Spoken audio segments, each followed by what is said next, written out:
Surat An-Nisa ayat 37. Surat An-Nisa ayat 37.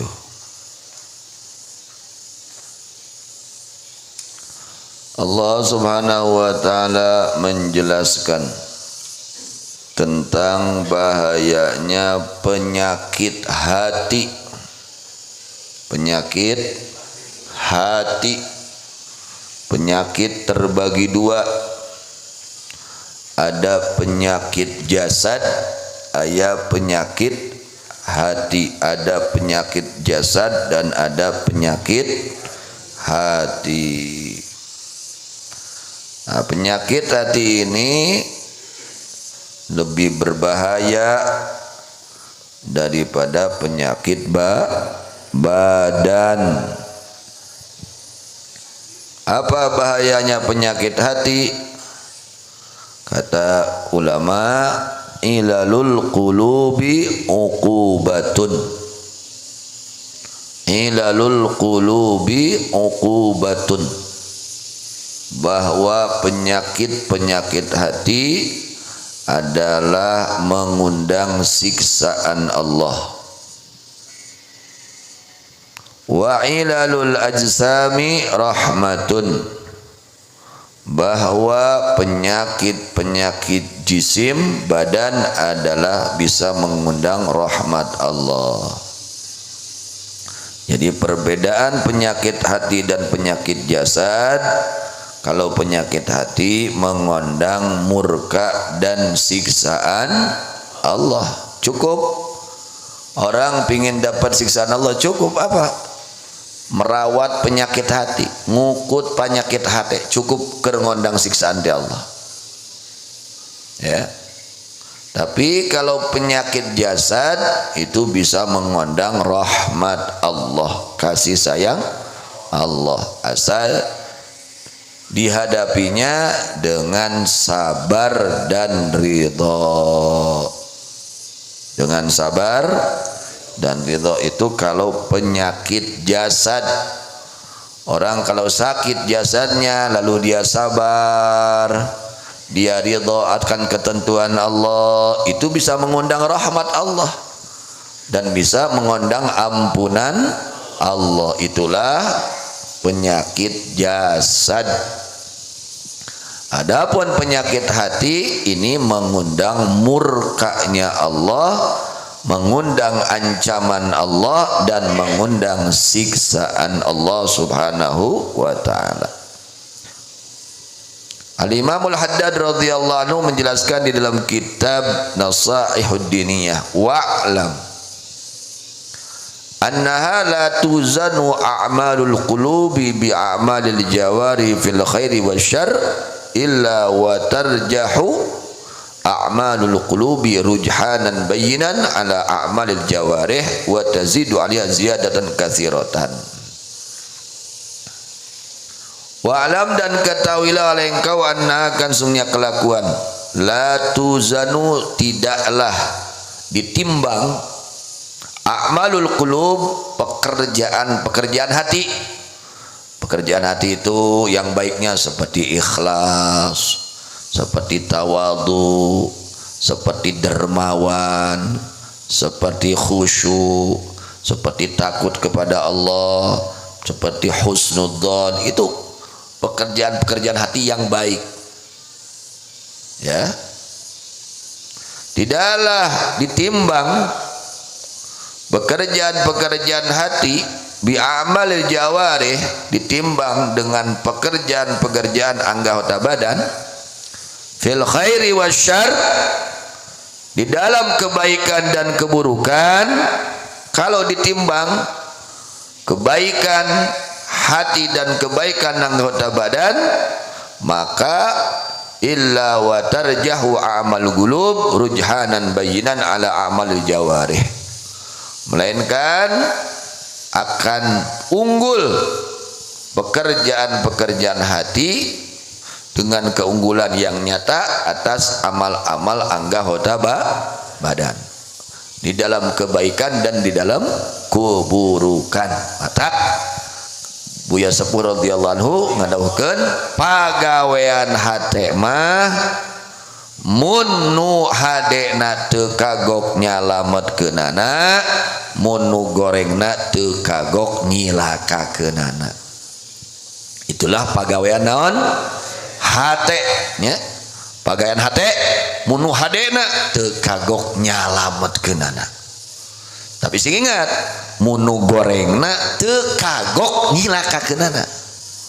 Itulah pagawean hate. Mata kade komo bulan Ramadan ya kudu benar-benar dijaga hati urang teh.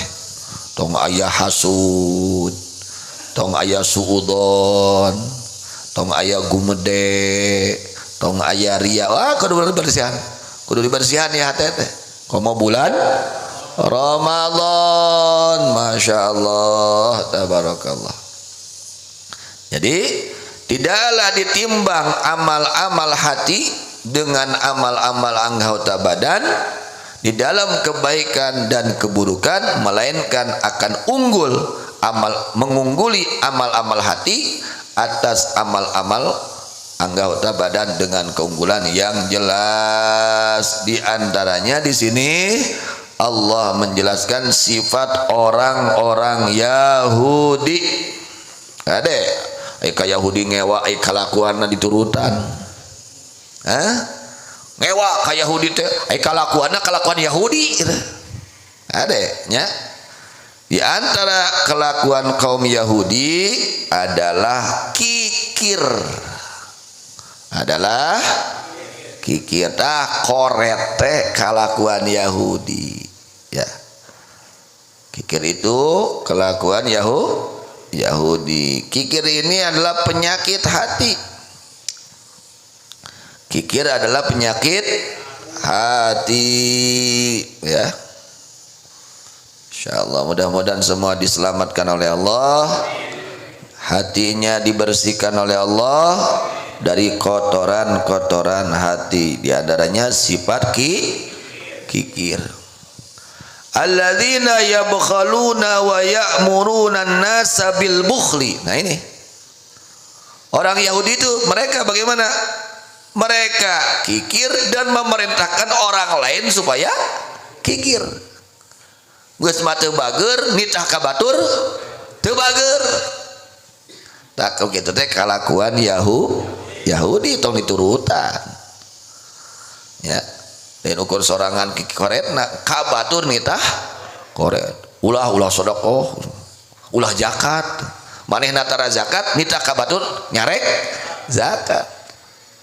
Kabatur nyarek zakat, manehna tara zakat, manehna tara sedekah nyarek kabatur soda. Nah itu teh kalakuan Yahudi gitu teh. Ya, ini penyakit hati yang harus wajib dibersihkan hati kita dari penyakit kikir. Sabda Nabi Muhammad sallallahu alaihi wasallam, al-bakhilu ba'idun minallah, ba'idun minan nas, ba'idun minal jannah, qaribun minan nar. Orang yang kikir, al-bakhil orang yang kikir, ba'idun adalah yang jauh, minallahi dari rahmat Allah. Orang kalau punya sifat kikir sedang jauh dari rahmat Allah. Kur jauh tina rahmat Allah. Ba'idun minan nas, jauh dari manusia. Ba'idun minal jannah, jauh dari surga. Keur jararauh kasar warga jauh beuki ngajauhan kasar warga. Jauh tina rahmat Allah. Ya. Qaribun minan nar, dekat dari api neraka. Jadi jelema nu korkorete keur aya dina jalur rek ka neraka. Pan jalur teh aya dua. Aya jalur ka sawarga, aya jalur ka neraka. Tah jalur ka neraka mah penyakit-penyakit hate. Penyakit-penyakit hati teh jalur nepikeun jelema kana neraka. Ari kalakuan hate anu aralus yang baik itu jalur menyampaikan orang tersebut ke dalam surga. Baik tamah nya kumaha dinya abdi mah buya hoyong jalur ka neraka heuh bae ngantong ngajak batur sorangan we ka neraka mah. Rek ka neraka mah tong ujak ajak sorangan we ka neraka mah. Ngan memeh ngasaan neraka ke di akhirat asaan heula seuneu dunia asupkeun heula cingir tah kana kompor ya asongkeun tah kana kompor kumaha kira-kirana kiat moal ulah waka seuneu akhirat seuneu dunia ge geus teu kuat ku hasupna ge geus teu kuat ku panasna geus teu kuat ya masyaallah mudah-mudahan sadayana didamangkeun manahna ku Allah. Kemudian as-sakhiyu qaribun minallah, qaribun minal jannah, qaribun minan nas, ba'idun minan nar. Orang yang dermawan dia adalah orang yang dekat dengan rahmat Allah. Dekat dengan manusia. Dekat dari surga, jauh dari neraka. Tuh gitu cenah. Komo ayeuna bulan Ramadan, ieu mah bulan Ramadan ngukut keneh koret tuh. Oh, diajar berehan. Nabi SAW itu sangat dermawan. Ya, Nabi itu sangat dermawan. Apalagi ketika masuk bulan Ramadan lebih dermawan lagi. Meningkat lagi kedermawan beliau. Ya. Apalagi masuk kepada 10 yang akhir dari bulan Ramadan lebih lagi kedermawannya. Gitu. Nah, di antaranya sunat yang disunatkan di bulan Ramadan ini taftirus shaimin, memberi takjil kepada orang-orang yang puasa. Sok diajar mun aya rizki leuwih teh nya, kalau kita punya rizki lebih belajar memberi takjil kepada orang-orang yang berpuasa. Usahakan jangan tertinggal, jangan lewat. Masih panjang nih, ini baru 4 hari kan, masih panjang, tinggal 26 hari atau 25 hari lagi, masih panjang. Yang masih ada rezeki, yang punya rezeki lebih, ayo belajar memberi buka, memberi tajil kepada orang yang berpuasa. Minimal 4 keuntungannya. Keuntungan memberikan tajil, ya, ngabatalan hungkul. Minimal keuntungannya 4 perkara. Yang pertama, mendapatkan ampunan Allah. Dihampura sepiraku dah yang dihampura. Ya lamun urang dihampura dosa, awaknya jadi hararampang pakai ibadah teh. Awak urang hararampang dipakai ibadah teh, hararampang di semangat karena ibadah teh. Di mana urang menang hampura ti Gusti Allah teu bareurat karena ibadah teh. Hararampang semangat gitu ya, istiqomah itu berkah mendapatkan ampunan. Yang kedua, menjadi sebab dimerdekakan oleh Allah dari api neraka ya, dimerdekakan, diselamatkan oleh Allah dari api neraka. Yang ketiga, mendapatkan pahala puasa orang yang diberi tajil tersebut, mendapatkan puasa orang yang diberi tajil. Yang keempatnya, dia mendapatkan doa dari para malaikat ya seluruh malam Ramadan. Tiap malam Ramadan dia mendapatkan doa khusus dari para malaikat. Para malaikat sibuk mendoakan orang tersebut pada malam-malam Ramadan. Tuh gitu cenah. Tuh didoakan ku malaikat, pamentakeun hampura ku malaikat, sibuk dah malaikat gitu. Diusahakan ya bulan Ramadan ini, usahakan minimal kita agar bisa ya, yang punya rezeki lebih bisa memberi tajil kepada orang-orang yang berpuasa. Ya, tajil itu ya pokoknya asal membatalkan saja. Mau 1 kurma silakan, 1 butir kurma silakan, air seteguk air silakan, bagaimana kemampuan masing-masing. Jangan sampai tertinggal. Ini sunnah Nabi Muhammad sallallahu alaihi wasallam. Jangan kita abaikan sunnah Nabi ya. Jangan kita remehkan sunnah Nabi, jangan ya. Sunnah Nabi ini hubungannya dengan Rasulullah sallallahu alaihi wasallam yang dikatakan oleh Allah, qul in kuntum tuhibbunallaha fattabi'uni yuhibbukumullah wa yaghfir lakum dzunubakum. Jangan melalaikan, meremehkan sunnah-sunnah Nabi Muhammad sallallahu alaihi wasallam. Alhamdulillah nih di sini di Komar ini, di Majlis Komar ini selama Ramadan alhamdulillah ada acara ya tajil pada asar sampai maghrib, alhamdulillah ya. Mudah-mudahan terus istiqomah. Yang mau ikutan silakan, tinggal hubungi ke Abah. Bah saya ingin ini bakasi buka, silakan. Tinggal hubungi Abah Kuncen ya. Itu amalan Buya dulu itu seperti itu. Buya itu dulu ketika beliau masa hidupnya bukanya di sini, buka puasa dan memberi membukakan orang-orang ya, baca tahlil di sini, baca zikir sebelum menjelang maghrib. Jadi di sini ada amalan wiridan selama bulan Ramadan sampai maghrib gitu. Karena saya nanya, ini penyakit kikir harus diobati, jangan dibiarkan. Nu koret maut, nu berehan maut. Sugante nu koret mah maut. Sugante geus maut teh sugante dibawa deh, dari bawah teh. Naon untungna koret. Bagaimana orang-orang yang kikir? Allah katakan wa may yuqa syuha nafsi faulaika humul muflihun. Waman, dan siapa orang yuqa yang dijaga itu orang syuha nafsi akan kekikiran dirinya, dia punya sifat kikir, dia lawan, dia bersihkan, dia obati sampai hilang. Kata Allah, faulaika humul muflihun. Merekalah adalah orang-orang yang beruntung. Cek Allah ya. Orang-orang yang sukses. Orang-orang yang sukses mereka orang-orang yang membersihkan dirinya, menjaga hatinya dari penyakit kikir. Ini dari penyakit kikir ini macam-macam.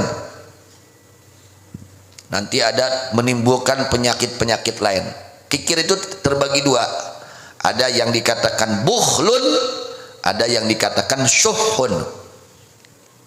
Kalau syuhun ini levelnya paling tinggi. Syuhun ini levelnya paling tinggi, lebih jelek daripada bukhlun. Ya, syuhun lebih jelek daripada bukhlun. Kalau bukhlun levelnya di bawah syuhun. Kalau syuhun itu dia kikir dan memerintahkan orang supaya kikir. Keur marah manehna teh kopet, nitah ka batur kudu kopet. Eta syuhun. Amak batur teh barang bere ka batur teh. Nah, itu ngaranna kitu ngaranna syuhun. Kalau bukhlun dia kikir terhadap hartanya sendiri. Tidak mau mengeluarkan zakat, mau menginfakkan hartanya sendiri. Kikir atas hartanya sendiri, itu namanya bukhlun. Kalau kikir atas harta orang lain ngasih orang lain, dia nggak nerima, bahkan dia marah, ya itu namanya syuhun. Atau syuhun itu kikir. Jadi dia itu sangat kikir sampai orang lain memberi kepada orang lain, dia itu nggak mau gitu. Jangan gitu. Maka penyakit hasud, kata Imam Ghazali radhiyallahu anhu di dalam kitab Bidayah, itu timbulnya daripada syuhun. Syuhun ini far'un mutasyaibun minal hasad, mutasyaibun minas syuh. Penyakit hasad, penyakit hasud ini timbulnya cabang beranak dari apa? Penyakit syuhun.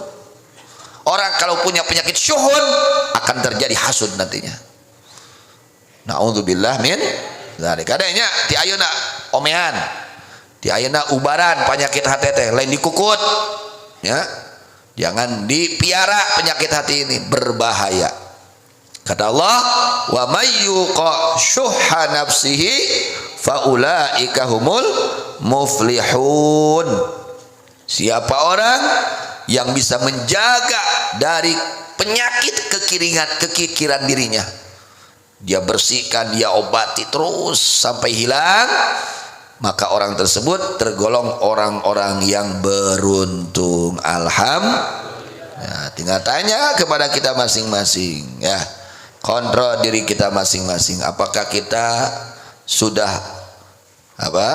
sembuh dari penyakit kikir atau masih ada. Nah, obati, jangan dibiarkan, perlahan obati, terus diobati ya sampai sembuh. Karena apa?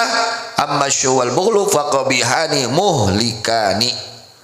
Ya, penyakit syu'un dan bukhlun ini adalah yang sangat jelek dan dua perkara yang mencelakakan, yang membinasakan. Jadi kelakuan hati itu ada munjiat, ada muhlikat. Ada apa? Munjiat, ada apa? Muhlikat. Itu kelakuan hati. Kelakuan hati itu ada yang membinasakan, mencelakakan, ada kelakuan hati yang mendapat menyelamatkan. Apa di antara penyakit hati, kelakuan hati yang membinasakan, mencelakakan? Yaitu di antaranya adalah penyakit syuh, kikir. Ya, kikir ini ya koret antek ya. Tapi kabatur mereka batur ulah kumanehna bakatin ku koret. Ya, bakatin ku koret. Nah, dari kikir ini akan timbul penyakit hasud. Naudzubillah min dzalik. Nah, ini terus ya akan bercabang, bertelur ya. Beranak itu penyakit-penyakit hati. Allah berfirman, wala yahsabanna alladzina yabkhuluna bima atahumullah min fadli wa khairan lahum bal huwa syarrul lahum sayutawwaquna ma bakhilu bihi yaumal qiyamah. Ya. Maknanya wallahu alam, jangan sekali-kali menyangka orang-orang yang kikir atas apa-apa yang Allah berikan kepada mereka, menyangka bahwa itu adalah baik untuk mereka, bahkan itu adalah kejahatan, keburukan untuk mereka. Mereka akan dikalungi dengan harta yang mereka kikirkan nanti di hari kiamat. Engke dina poe kiamat itu harta-harta yang mereka kikirkan menjelma menjadi apa? Ular yang menyiksa orang tersebut. Harta-harta yang tidak dikeluarkan zakatnya itu menjelma menjadi ular yang menyiksa orang tersebut kelak di hari kiamatnya. Nauzubillah min dzalik. Kadenya nu karugan harta nu wajib di zakatan, keluarkan zakatnya, keluarkan zakatnya. Ya, usahakan jangan zakatnya saja, sedekahnya, infaknya keluarkan. Kemudian baginda Nabi Muhammad SAW bersabda, as-sakha syajaratun fil jannah, bahwa sifat dermawan adalah satu pohon yang ada di surganya Allah. Amin. Mudah-mudahan Allah berikan kepada kita semua rizki menjadi orang-orang yang dermawan, yang mengharapkan ridha Allah Subhanahu wa taala. Amin. Wa aghsanuha fid dunya, bahwa dahan-dahannya itu pohon ada di dunia. Jadi kata Nabi sallallahu alaihi wasallam ya, sifat dermawan ini adalah satu pohon yang ada di surga. Dan dahan-dahannya ada di dunia. Faman ta'allaqa bi husnin minha qadahu ilal jannah. Siapa orang yang bergantung, berpegang akan satu dahan dari itu pohon apa? Pohon kedermawanan. Qadahu ilal jannah, maka dahan tersebut akan menuntun orang itu menuju surganya Allah. Amin. Nak sing berehan komo bulan Ramadan ya, nu tadarus suguhan ngarah getol tadarusna ya, itu ulah diararantep di masjid nu tadarus teh sok suguhan beperieun urang teu tadarus atuh manduan nu tadarus ya, sok kiriman naon we leuteun supados cenghar tadarusna, semangat tadarusna. Fala yalijul jannata illa sakhiyun, maka tidak masuk ke dalam surga Allah kecuali orang yang dermawan. Tah eta saur Kanjeng Nabi. Maka tidak masuk ke dalam surga Allah kecuali siapa? Orang yang dermawan. Jadi sifat dermawan adalah satu pohon yang ada di mana? Di surganya Allah. Dan dahan-dahannya ada di mana?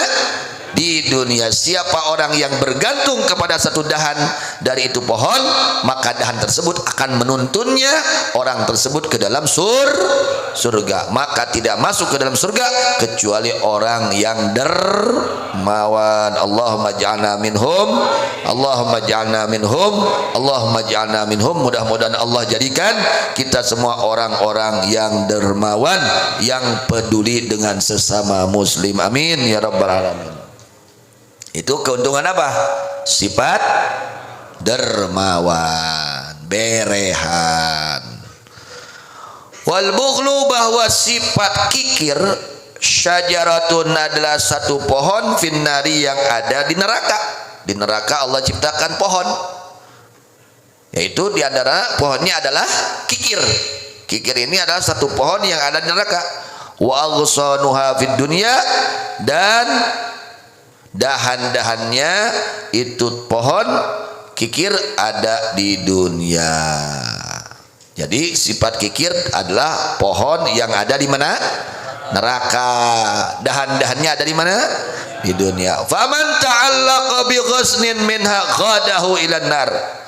Siapa orang yang bergantung, yang memegang, ya, bi ghusnin, akan satu dahan minha dari itu pohon, dari itu apa, dahan-dahannya, qadahu ilan nar, maka itu dahan akan menuntun orang tersebut menuju nerakanya Allah Subhanahu wa taala. Gitu tah jelema kopet teh, ya, bakal dituntun ka mana? Ka neraka. Fala yalijun nara illa bakhilun, maka tidak masuk ke dalam neraka Allah kecuali orang yang kikir. Pe kumaha dinya? Abdi mah bade koret pe kumaha dinya? Neraka geus aya. Abdi mah hayang berehan pe sawarga geus aya. Kali pilih we ku urang. Rek ka mana ya? Kumaha dinya? Kantun ngemut we urang. Hayang ka neraka, hayang ka sawarga. Emutan we ku urang masing-masing. Jadi kalau kita punya harta lebih, usahakan bantu orang-orang yang tidak mampu, terutama saudara-saudara yang dekat sebelum yang lain, orang tua, mertua, guru yang mengajarkan ilmu, ya, saudara, adik, kakak kita, ponakan kita, itu yang dekat dulu sebelum yang jauh. Itu daripada apa? Bahayanya sifat kikir. Rasulullah sallallahu alaihi wasallam bersabda, ala wa inna kulla jawadin fil jannah hatmun 'ala Allah wa ana bihi kafil. Kata Rasulullah sallallahu alaihi wasallam, ala, ingatlah, sesungguhnya setiap orang yang dermawan fil jannati adalah di surganya Allah. Kata Nabi ini, sabda Rasulullah sallallahu alaihi wasallam, orang yang dermawan ada di dalam surganya Allah. Bahkan hatmun 'ala Allah, menjadi kepastian kepada Allah. Pokoknya sudah dipastikan kalau dia dermawan asal lillahi taala, pasti dia tuh masuk surganya Allah. Pasti masuk surga orang dermawan itu. Ya, menjadi kepastian, ketentuan kepada Allah. Hatmun 'ala Allah wa ana bihi kafil, aku jamin dan aku yang jamin, kata Rasulullah SAW. Ini jaminan siapa? Rasulullah SAW. Orang kalau dermawan, kata Rasul, dia pasti akan masuk surga, dan aku yang jamin dia akan masuk surga. Orang kalau dermawan, ya. Kemudian ala wa inna kulla bakhil finnar hatmun anallah wa annabi kafil. Ketahuilah sesungguhnya orang yang kikir adalah di neraka.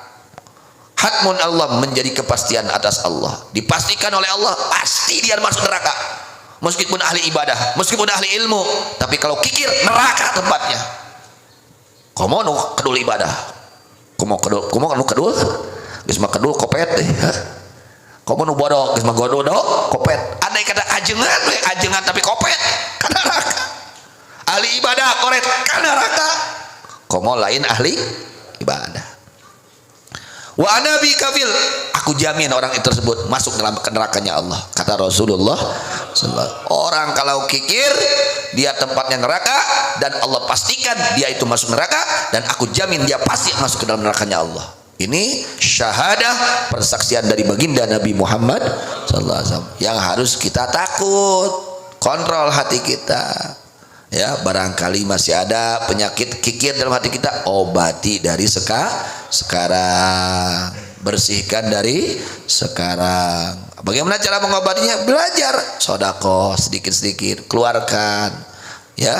Kalau kita punya harta lebih. Bahkan Rasulullah SAW bersabda, al jahilus sakhi ahabbu ilallah minal alimil bakhil. Al jahil, orang yang bodoh, belat, jelma bodoh, tapi ieu jelma teh berehan nyahan ka batur. Ongko bodoh, si eta mah belat, teu bisa maca kitab, ibadah osok ngan maca kitab mah teu bisa. Tapi boga sifat berehan nyahan ka batur. Sayang sama orang lain, dermawan sama orang lain, inginnya membantu orang lain. Kata Rasulullah SAW, ahabbu ilallah, lebih Allah cintai minal alimil bakhil, daripada seorang alim yang kikir. Ajungan bisa ngaji, wah hebat ngajina, tapi kopet. Dibandingkan yang jelma nu teu bisa ngaji ya mah, tapi berehan di mungu Allah leuwih mulia, leuwih dipika cinta ku Allah ieu jelma anu bodoh tapi bere, daripada jelma ajengan tapi koret. Komo lamun geus bodoh koret teh, ieu mah nu ajengan koret geus goreng patut. Komo lamun nya bodohnya kopetnya cacak ajengan we kopet geus goreng patut. Naudzubillah min dzalik. Nah, ini ancaman bagi mereka orang-orang yang mempunyai sifat kikir, dan keberuntungan bagi mereka orang-orang yang mempunyai sifat dermawan. Ya, itu kata kalakuan hate mah teu kagok teh. Lamun nu benerna nu hadena teu kagok nyala metkeunna, da ieu teu bisa ngaji, tu bisa tengarti, teu bisa baca kitab, tapi berehan. Di mungu Allah leuwih kena alus, leuwih kena dipika cinta ku Allah ya jelema. Di badan aya jelema bisa ngaji nya tapi kok koret. Mudah-mudahan semua disembuhkan hatinya oleh Allah. Amin ya rabbal alamin. Kemudian kata Allah Subhanahu wa taala, alladzina yabkhaluna wa ya'muruna an-nasa bil bukhli, bahwa orang-orang yang kikir dan memerintahkan mereka kepada manusia dengan kekikiran, wa yaktumuna ma atahumullah min fadlih, dan mereka menyembunyikan akan apa-apa yang Allah berikan kepada mereka dari karunia Allah, dari ilmu dan harta. Bagaimana bagi mereka? Lahum wa'idun syadid, mereka mendapatkan ancaman yang dahsyat dari Allah Subhanahu wa ta'ala. Wa'adanna lil kafirin 'adzaban muhina, aku siapkan untuk orang-orang kafir siksaan yang menghinakan. Kata sadayana gitunya. Ya teh lain keun meunteun batur kopet, lain bisi urang nu kopet. Ai munteun batur mah palalinter si eta euy kopet. Bisi urang nu kopetna lain bisi batur, ya. Bukan untuk menilai orang lain, tapi untuk menilai kita, ya. Barangkali kita yang kikir itu bukan orang lain. Kalau kepada orang lain husnul kok. Sia tahu di betam non nginjem mobil teu mere husnudzon. Manehna keur butuheun. Husnudzon. Kalau untuk orang lain harus husnul. Sia tahu nginjem duit teu mere eta pada saeutik 100.000 teu mere meureun can aya. Gitu, harus menanamkan husnudzon untuk orang lain, ya. Tapi untuk pribadi kita, nah itu koreksi. Bisi aya di urang tah panyakit koret teh, lain bisi aya di batur, bisi aya di saha? Di urang. Enggal obati, bersihkan. Mudah-mudahan dengan pembacaan Al-Qur'an ini menjadi obat untuk hati kita. Hati kita yang berpenyakit mudah-mudahan Allah sembuhkan. Hati kita yang gelap, mudah-mudahan Allah terangkan. Hati kita yang keras, mudah-mudahan oleh Allah dilembutkan. Hati kita yang kotor, mudah-mudahan dibersihkan oleh Allah Subhanahu wa taala.